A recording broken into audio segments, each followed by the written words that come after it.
Today's topic is radius ratio. तो बिना आपका टाइम वेस्ट करे इस टॉपिक को शुरू करते हैं। आपको रेडियस रेशो के बारे में ये जान लेना है कि ओनली फॉर आयनिक कंपाउंड, ये सिर्फ आयनिक कंपाउंड्स में वैलिड होता है। NaCl, ZnS, CaF2 जैसे कंपाउंड में रेडियस रेशो जो है हमारा वैलिड होता है। देखिए रेडियस रेशो जो है वो क्या होता है, radius of cation upon radius of anion. जब इन दोनों का हम रेशो निकालेंगे रेडियस रेशो निकल के आ जाएगा। हमारा तीसरा पॉइंट क्या कहता है, रेडियस ऑफ कैटायन अगर हमारा बढ़ेगा तो रेडियस रेशो भी हमारा इंक्रीज होगा। देखिए रेडियस ऑफ कैटायन जो है वो डायरेक्टली प्रोपोर्शनल है रेडियस रेशो की, और रेडियस ऑफ एनायन अगर हमारा डिक्रीज होगा तो रेडियस रेशो भी इंक्रीज होगा, क्योंकि अगर ये कम होता है तो ये ज्यादा होता है और ये ज्यादा होता है तो ये कम होता है। ठीक है गाइस, अब इसमें एक केस देख लीजिए कि अगर रेडियस ऑफ एनायन ज्यादा हो तो हमारा क्या होगा, रेडियस रेशो कम होगा। हमारा अगर रेडियस रेशो हाई होता है हमेशा, तभी हमारा एटम आयनिक कंपाउंड जो है वो स्टेबल रह पाता है। जितना ज्यादा हमारा रेडियस रेशो होगा उतना ही ज्यादा हमारा आयनिक कंपाउंड जो है वो स्टेबल होगा। ठीक है, आप हमेशा बता सकते हैं कि रेडियस ऑफ एनायन तो कभी भी ज्यादा होगा नहीं, क्योंकि अगर होगा तो रेडियस रेशो कम हो जाएगा तो आयनिक कंपाउंड की जो स्टेबिलिटी है वो तो हो जाएगी खत्म। ठीक है, तो इसलिए हम यह बता सकते हैं कि रेडियस ऑफ एनायन जो है वो हमेशा ज्यादा होगा रेडियस ऑफ कैटायन से। ठीक है गाइस, जिससे हमारा रेडियस रेशो हमेशा हाई रहे और हमारा आयनिक कंपाउंड जो है वो हाईली स्टेबल रहे। ठीक है, एनायन जो है वो हमेशा ज्यादा रहेगा रेडियस ऑफ कैटायन से। जी कि अगर रेडियस रेशो जो है वो हमारा हाई होगा तो उस केस में हमारे कोऑर्डिनेशन नंबर जो है वो भी हमेशा हाई होंगे। कोऑर्डिनेशन नंबर मतलब एक एटम को कितने एटम टच कर रहे हैं, तो नंबर ऑफ एटम जो टच कर रहे हैं वो भी इंक्रीज हो जाएंगे। देखिए cation and anion to be spherical, cation anion जो है वो स्फेरिकल होने चाहिए and must be touches to each other, एक दूसरे से वो टच होने चाहिए। एनायन जो है वो कैटायन से टच हो और कैटायन जो है वो सिर्फ एनायन से टच हो। और एक बात इसमें और कही गई है, anion will not touch to other anion generally. Generally क्या होता है कि एक एनायन दूसरे एनायन को टच नहीं करता है। एनायन कैटायन टच हो सकते हैं पर एक एनायन दूसरे एनायन को टच नहीं करता है। Cation must be surrounded by maximum number of anions and vice versa. जो कैटायन है वो ज्यादा से ज्यादा एनायन से घिरा रहेगा और इसका उल्टा मतलब जो एनायन है वो कम से कम कैटायन से घिरा रहेगा। रेडियस रेशो के अंदर जो हम देखते हैं कि एनायन जो है वो पैक होता है, एनायन बनाता है पैकिंग हमारी। ठीक है, किस चीज में बनाता है, FCC के अंदर बनाता है, HCP हेक्सागोनल के अंदर बनाता है, BCC बॉडी सेंटर के अंदर ये हमारी पैकिंग का काम करता है। और कैटायन क्या करता है, कैटायन हमारी पैकिंग में वॉइड में आ जाता है, वॉइड के अंदर आता है। और वॉइड कौन कौन से होते हैं, ऑक्टाहेड्रल वॉइड, टेट्राहेड्रल वॉइड। ठीक है, तो एनायन जो है वो पैकिंग कराता है और कैटायन जो है वो वॉइड बनवाता है। और एनायन जो है वो उसकी फिक्स्ड शेप होती है और कैटायन जो है वो वैरी करता रहता है हमारे पैकिंग के अंदर। देखिए हम पहला तरीका ये है कि कैटायन और एनायन की किस तरह की पैकिंग हो सकती है। दो ये एनायन है, एक ये कैटायन है, इनके बीच में है तो ये लीनियरली रख सकते हैं। आप ऐसा भी कह सकते हैं कि हम एक ऊपर बनाएंगे एक नीचे बनाएंगे। मैंने आपको एक चीज बताई थी कि एनायन एनायन कभी भी टच नहीं करेंगे, कैटायन एनायन टच कर सकते हैं। तो एक कैटायन एनायन ये टच कर रहे हैं, एक कैटायन एनायन ये टच कर रहे हैं। तो पहला केस तो ये लीनियर बन सकता है जिसमें बीच वाला डार्कन है ये कैटायन है, बाकी दो जो स्फीयर्स हैं ये हमारे एनायन है। ठीक है, इसको कहते हैं लीनियर पैकिंग कहते हैं। इसका रेडियस रेशो कम होता है, इसकी स्टेबिलिटी कम होती है क्योंकि रेडियस रेशो ही स्टेबिलिटी हमें बताती है आयनिक कंपाउंड की। और इसका कोऑर्डिनेशन नंबर भी कम होता है क्योंकि एक से बस ये दो ही कनेक्ट हो पा रहे हैं, दो ही टचेबल हैं। ठीक है, और इस केस में रेडियस रेशो जो है वो 0 से बड़ा होता है और 0.185 से छोटा होता है। तो आप ये जो रेंज है इसकी रेडियस रेशो की हर केस में याद रखें। अब देखिए सेकंड केस, इसमें क्या है, हमारा जो कैटायन है वो ट्रायंगुलर वॉइड में है। ये तीन जो है हमारे एनायन है, जो बीच में डार्क है हमारा कैटायन है पॉजिटिव चार्ज का। तो इसमें क्या है, बहुत ज्यादा क्रिटिकल सिचुएशन है क्योंकि इसमें कैटायन का साइज भी थोड़ा बड़ा हो गया है पहले वाले केस से। तो इसमें जो एनायन है उनका टचेबल होने का चांस थोड़ा ज्यादा था कि यहाँ पे टच हो जाते, तो इसलिए हमने इसे ट्रायंगुलर में रखा है। इसका रेडियस रेशो जो है वो ज्यादा है, इसकी स्टेबिलिटी भी इसी वजह से ज्यादा है यानी कंपाउंड की। और इसका कोऑर्डिनेशन नंबर बढ़ गया है, पहले 2 टच थे कैटायन से, अब 3 टच है। ठीक है, तो कैटायन जो है वो कहाँ पे है, ट्रायंगुलर वॉइड में। हमने कैटायन की रेडियस को मान लिया है स्मॉल r और एनायन की रेडियस को मान लिया है कैपिटल R। तो यहाँ में हमने हमारा जो ट्रायंगल बन रहा था इसको हमने हाफ पार्ट में डिवाइड कर लिया। तो यहाँ पे हमारा ये तो हो गया R। ठीक है, ये तो क्योंकि एनायन का रेडियस होता है ये तो हो गया R और ये हो गया हाइपोटेनस की वजह से R प्लस R। हमने cos 30 निकाला। cos 30 क्या होता है, बेस अपॉन हाइपोटेनियस। तो बेस क्या है, R है हमारा, हाइपोटेनस क्या है R प्लस R। तो हमारे cos 30 की वैल्यू रखने के बाद हमें मिला है ये कि r minus √3/2 r equals to small r होगा। हमने वैल्यू उधर की साइड भेज दी और फिर हमने कैपिटल R कॉमन ले लिया, उसे स्मॉल r के नीचे भेज दिया। तो यही तो था हमारा रेडियस रेशियो का फॉर्मूला। तो यहाँ से हमने फिर इसकी वैल्यू रख के √3 की वैल्यू रख के ये रेडियस रेशियो निकाल लिया है, जो हमारा आ रहा है 0.255। तो ये रेडियस रेशियो जो है आपको दोनों की याद रखने में। सबसे पहले हमारा अरेंजमेंट था रियल जो लीनियर जो मैंने आपको बना के दिखा दिया, उसमें हमारी रेडियस रेशियो की रेंज होती है 0 से बड़ी होगी और 0 के इक्वल होगी और ग्रेटर देन और इक्वल टू 0.1.5। ठीक है। दूसरा था हमारा ट्रायंगुलर, वो मैंने आपको बना के दिखा दिया, उसमें क्या रेंज होगी 0.155 से greater than equal to radius ratio जो है हमारा इससे ज़्यादा होगा और इससे कम होगा, इक्वल भी हो सकता है। ठीक है। और तीसरा था हमारा टेट्राहेड्रल, इसमें क्या है 0.255 से तो ज़्यादा होगा और उसके इक्वल भी हो सकता है और 0.414। फोर्थ बात आती है हमारी ऑक्टाहेड्रल की। इस ऑक्टाहेड्रल में क्या था 0.414 से तो छोटा होगा या फिर उसके इक्वल होगा और 0.732 से ये हमारा। बात करते हैं फिफ्थ जो है हमारा बीसीसी के अंदर 0.732 से तो रेडियस रेशियो बड़ा होगा और 1 से छोटा होगा। ठीक है। तो ये 5 तरह के अरेंजमेंट थे रेडियस रेशियो के। आपको ये टेबल बिल्कुल अच्छे से याद कर लेनी है और मैंने बाकी आपको इन दोनों के अलावा बना के दिखाए, क्योंकि उनमें बस बढ़ते जाएंगे चारों तरफ उनके एनायन, नंबर ऑफ एनायंस बढ़ते जाएंगे, कैटायन हमारा एक ही रहेगा, उसके चारों तरफ एनायन की जो डेंसिटी है वो इंक्रीज होती रहेगी। और एक बात हमेशा याद रखें कि radius of anion is always greater than radius of cation. ठीक है गाइस, ये बात आपको हमेशा याद रखनी है। अब बात करते हैं सम आयनिक कंपाउंड्स की। जो आयनिक कंपाउंड्स जो हैं ये कितनी तरह के होते हैं। पहली बात तो ये 2 तरह के होते हैं, AB टाइप, दूसरे होते हैं AB2 और A2B टाइप। AB टाइप के होते हैं 1:1, मतलब इसमें 2 ही एटम रहते हैं, ये भी रहते हैं तो 2 ही तरह के एटम है, पर एक एटम जो है एक्स्ट्रा हो जाता है, या तो B2 हो जाते हैं या फिर A2 हो जाते हैं, तो उन्हें कहते हैं 1:2, 2:1 कंपाउंड। ठीक है। तो देखते हैं AB टाइप में भी 3 टाइप होते हैं। पहला है NaCl टाइप, दूसरा है CsCl टाइप, तीसरा है ZnS टाइप। ठीक है। NaCl मतलब सोडियम क्लोराइड टाइप के कंपाउंड, दूसरा सीजियम क्लोराइड टाइप के और तीसरा है जिंक सल्फाइड टाइप के कंपाउंड।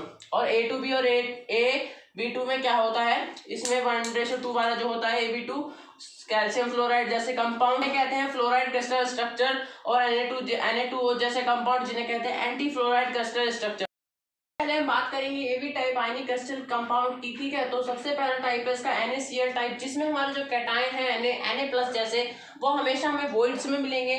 वॉइड्स कौन कौन से होंगे, टेट्राहेड्रल वॉइड और ऑक्टाहेड्रल वॉइड। ठीक है। और दूसरे हैं एनायंस Cl- जैसे कंपाउंड जिनके पास नेगेटिव चार्ज है, वो बनाएंगे हमारी पैकिंग। ठीक है। पैकिंग मतलब या तो वो कॉर्नर्स पे होंगे, फेस सेंटर पे होंगे, इस तरह से पैकिंग करेंगे हमारे एनायन जो है नेगेटिव चार्ज जो कि साइज में बड़े होते हैं। और वॉइड्स के अंदर जाएंगे, जो वॉइड्स होते हैं टेट्राहेड्रल ऑक्टाहेड्रल जो मैंने अपनी प्रीवियस वीडियो में बताया है, उनके अंदर जाएंगे हमारे Na+ जैसे कैटायन। गाइस देखिए NaCl टाइप में हमने यहाँ तक समझ लिया था। हम देखते हैं कि क्लोरीन जो है वो फॉर्म करता है, FCC टाइप पैकिंग होती है यहाँ पे, क्लोरीन FCC टाइप पैकिंग में हमारा पार्टिसिपेट करता है। और क्लोरीन जो है वो कॉर्नर पे पाया जाता है, तो एक कॉर्नर कॉन्ट्रीब्यूशन होता है 1/8, तो कॉर्नर पे हमारा पाया जाता है एक क्लोरीन। ठीक है। और फेस दूसरा होता है जब FCC, तो दूसरा होगा फेस सेंटर में।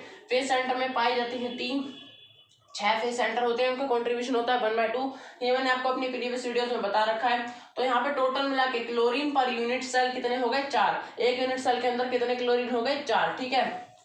दूसरा देखते हैं Na+ के बारे में। देखते हैं Na+ क्या है। इस केस में Na+ जो है वो ऑक्टाहेड्रल वॉइड्स के अंदर पाया जाता है। यहाँ पे ऑक्टाहेड्रल वॉइड भी 4 होंगे। ठीक है। तो ऑक्टाहेड्रल वॉइड भी 4 होंगे, तो उन चारों में पाया जाएगा। तो देखते हैं एच सेंटर पे पाए जाएंगे हमारे 3 और एक पाया जाएगा बॉडी सेंटर पे। सेंटर है 12 और इसमें 4 होते हैं, तो 4 से डिवाइड कर दिया, कॉन्ट्रीब्यूशन 1/4।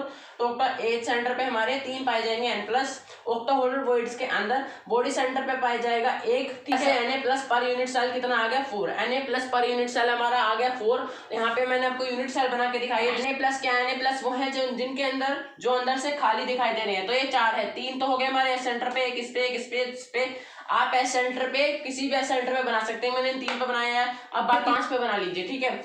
और एक तो होगा बॉडी सेंटर पे, तो बॉडी सेंटर पे एक बना दिया, एच सेंटर पे एक बना दिया। देखते हैं कि coordination number of chlorine minus कितना है, कोऑर्डिनेशन नंबर ऑफ एनायन कितना है, हमारा 6 है कोऑर्डिनेशन नंबर ऑफ एनायन। ये बात आपको याद रखनी है। अब देखते हैं नेक्स्ट क्या है हमारा, कि ये जो साइड है हमारा, एक साइड ले ली है स्पीड। ठीक है। जहाँ पे हमारा कैटायन भी है एनायन भी है, उसको आप ऑब्जर्व कीजिए। तो हमने जो एनायन है उसकी रेडियस को रख दिया R- शो करने के लिए, और बीच में हमारा है R+। तो ये जो पूरी लेंथ है ये है हमारी एज लेंथ के equal, edge length of cubic unit cell, ठीक है। तो ये है A के इक्वल R-+2R+ क्या हो गया A। तो इसके क्या कह सकते हैं कि अगर हम diameter of anion plus diameter of cation कर दे तो हमारी एज लेंथ आ जाएगी, ठीक है। तो ये भी एक रिलेशन है इनके रेडियस ऑफ एनाइन और रेडियस ऑफ कैटायन के बीच का, ठीक है गाइस। अब हम देखते हैं नेक्स्ट पॉइंट। ये सब आपको पता होगा क्योंकि मैंने आपको पैकिंग एफिशिएंसी और पैकिंग फ्रैक्शन पे एक वीडियो बना रखी है, उसमें मैंने आपको बताया था कि एफसीसी के अंदर पैकिंग एफिशिएंसी कितनी होती है 74% और वॉइड स्पेस कितना होता है 26%। तो इसमें वही केस है, एफसीसी के अंदर ही हमारी हो रही है सारी पैकिंग। तो हमारा 74% हो गया पैकिंग एफिशिएंसी, 26% हो गया वॉइड स्पेस, ठीक है गाइस। हम देखते हैं नेक्स्ट एग्जांपल ऑफ इस तरह के और भी कंपाउंड्स होंगे, उनके क्या क्या एग्जांपल हैं। हैलाइड ऑफ एल्कली मेटल्स जो ग्रुप 1 मेटल्स होते हैं, पोटेशियम, इस तरह के एलिमेंट्स जो होते हैं उनके जो हैलाइड्स होते हैं, क्लोराइड, फ्लोराइड, ब्रोमाइड, इन सबसे जो रिएक्शन करके कंपाउंड बनाते हैं, कोई भी lithium chloride, potassium chloride, sodium chloride, caesium chloride, rubidium chloride. तो इस रुबिडियम क्लोराइड तो बहुत कम बनाता है। तो इस तरह के जो हमारे बनते हैं halide of alkali metals group 1 वाले, वो होते हैं। तो इस तरह के एग्जांपल के अंदर आते हैं। दूसरा oxide of alkaline earth metal, मतलब जैसे कैल्शियम, मैग्नीशियम हो गए, उनके जो ऑक्साइड्स होते हैं वो भी इसी कैटेगरी के अंदर फोल्ड करते हैं। जैसे कैल्शियम ऑक्साइड हो गया, मैग्नीशियम ऑक्साइड हो गया, हमारे एग्जांपल इस तरह के कंपाउंड्स में हमारे आते हैं इस NaCl टाइप क्रिस्टल के अंदर, क्रिस्टल कंपाउंड्स के अंदर। तो आई होप आपको ये चीज समझ में आ गई होगी। अब हम देखते हैं CaCl type compound. CaCl type crystal में क्या होता है, इसमें हमारी एक सबसे बड़ी दिक्कत ये होती है कि इसमें कैटायन और एनायन का साइज लगभग एक जैसा ही होता है। सबसे पहली चीज हम क्या देखेंगे, इसमें क्या होती है, इसमें BCC पैकिंग होती है, जिसमें क्लोरीन जो है सिर्फ कॉर्नर पे पाया जाता है, बॉडी सेंटर पे क्लोरीन नहीं पाया जाता, क्योंकि सीजियम का साइज भी बड़ा है तो वॉइड्स में वो आएगा नहीं।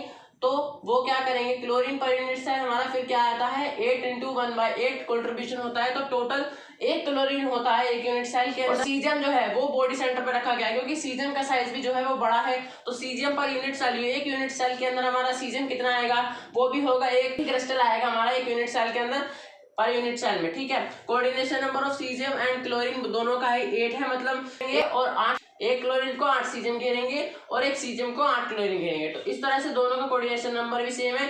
और यहाँ पे 2R+ और 2R- का रिलेशन क्या आ रहा है √3a, ठीक है। वो कैसे आ रहा है, तो यहाँ पे आप देखिए, ये तो हो गया हमारे 2 क्लोरीन जो कोने कोने में R-, बीच में हो गया हमारा सीजियम जिसका रेडियस है R+, ठीक है।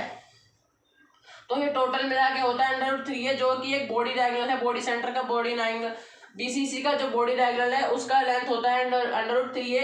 इस तरह से 2R+ + 2R- क्या आ रहा है हमारा √3 है। इसके एग्जांपल्स क्या हैं, caesium bromide, caesium iodide, thallium bromide और थैलियम आयोडाइड, इसके कुछ एग्जांपल्स हैं। और पहला तो आपको पता ही है कि सीजियम क्लोराइड। अब हम देखते हैं ZnS टाइप क्रिस्टल कंपाउंड। देखिए अब हम देखते हैं ZnS टाइप क्रिस्टल कंपाउंड, ठीक है। तो इसमें क्या होता है, ZnS जो है वो FCC की पैकिंग बनाता है, जिसके अंदर हमारा जो S2- है वो पैकिंग जो है एक तो होती है कॉर्नर पे, दूसरी होती है फेस सेंटर पे। कॉर्नर पे कितने होते हैं, 1 S2- होता है, और फेस सेंटर पे होते हैं 3 S2-, ठीक है। तो इस तरह से हमारे S2- total per unit cell कितने आ गए 4। अब हम बात करते हैं Zn+ की। Zn+ जो होते हैं वो टेट्राहेड्रल वॉइड्स में होते हैं, लेकिन अल्टरनेट टेट्राहेड्रल वॉइड्स।